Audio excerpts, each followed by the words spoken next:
আসসালামু আলাইকুম, সবাইকে শুভেচ্ছা জানিয়ে শুরু করছি। আমি আমার পরিবার শহীদ তাজউদ্দিন আহমেদ এবং জোহরা তাজউদ্দিনের পরিবারের পক্ষ থেকে আমি সোহেল তাজ একটি বিবৃতি আপনাদের সম্মুখে তুলে ধরছি।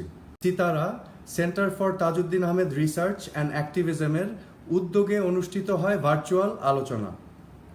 পাশাপাশি স্বতঃস্ফূর্তভাবে পত্রপত্রিকায় তার কর্মজীবন এবং অপরিসীম অবদান সম্পর্কে আলোচনা তুলে ধরা হয়।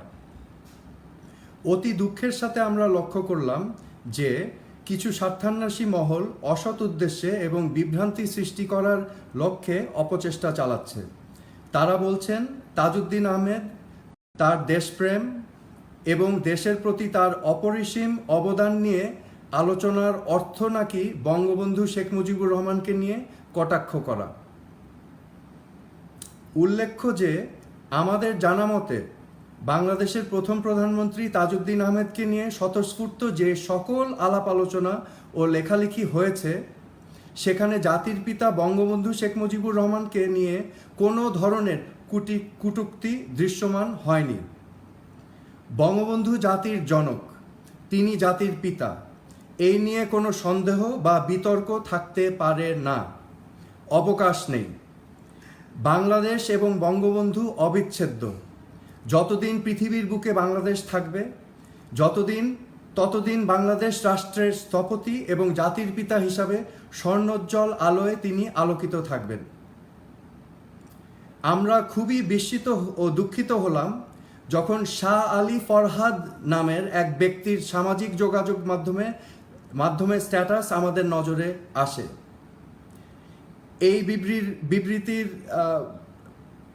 প্রেক্ষিতে তার ব্যক্তিগত, তার বাপদাদার পারিবারিক ইতিহাস আমরা টানছি না। তার স্ট্যাটাসে তিনি এই বিভ্রান্তিমূলক ও আপত্তিকর লেখা লিখেছেন। এখন বিষয় হচ্ছে, যার ব্যক্তিগত সামাজিক যোগাযোগ মাধ্যম এসব প্রচার করা হচ্ছে তিনি প্রধানমন্ত্রীর বিশেষ সহকারী পদে কর্তব্যরত আছেন।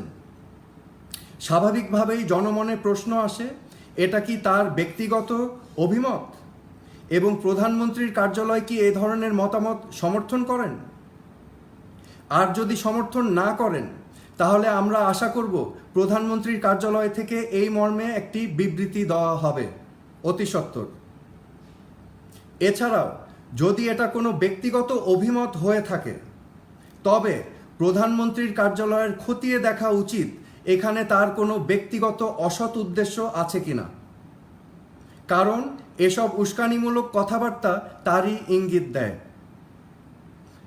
পাশাপাশি বাংলাদেশ আওয়ামী লীগের গবেষণা শাখা সিআরআইয়ের প্রধান হিসাবে সামাজিক যোগাযোগ মাধ্যমে এরকম অভিমত প্রকাশের মাধ্যমে তিনি সাধারণ জনগণকে বিভ্রান্ত করছেন, বাংলাদেশের ইতিহাস বিকৃত করছেন এবং বঙ্গবন্ধু ও সোনার বাংলার অবমাননা করছেন।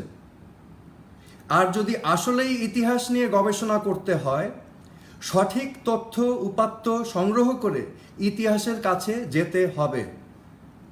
আমরা মনে করি জাতির স্বার্থে উন্মুক্ত আলোচনা, উন্মুক্ত প্রবাহের মাধ্যমে তা করা প্রয়োজন এবং সম্ভব, যেখানে সংশ্লিষ্ট সকলের অংশগ্রহণ থাকবে। সকলকে ধন্যবাদ জানিয়ে আমি আমার পরিবারের পক্ষ থেকে এই বিবৃতিটা এখানেই সমাপ্তি টানছি। সকলকে ধন্যবাদ। আপনারা সবাই ভালো থাকবেন ইনশাল্লাহ। আশা রাখবেন আমাদের এই সোনার বাংলাদেশ, বঙ্গবন্ধুর সোনার বাংলাদেশ আমরা যাতে ভবিষ্যতের পথে আরও সুন্দর করে গড়ে তুলতে পারি। সকলকে ধন্যবাদ জানিয়ে এই বিবৃতি এখানেই পরিসমাপ্তি ঘোষণা করছি। ধন্যবাদ সকলকে।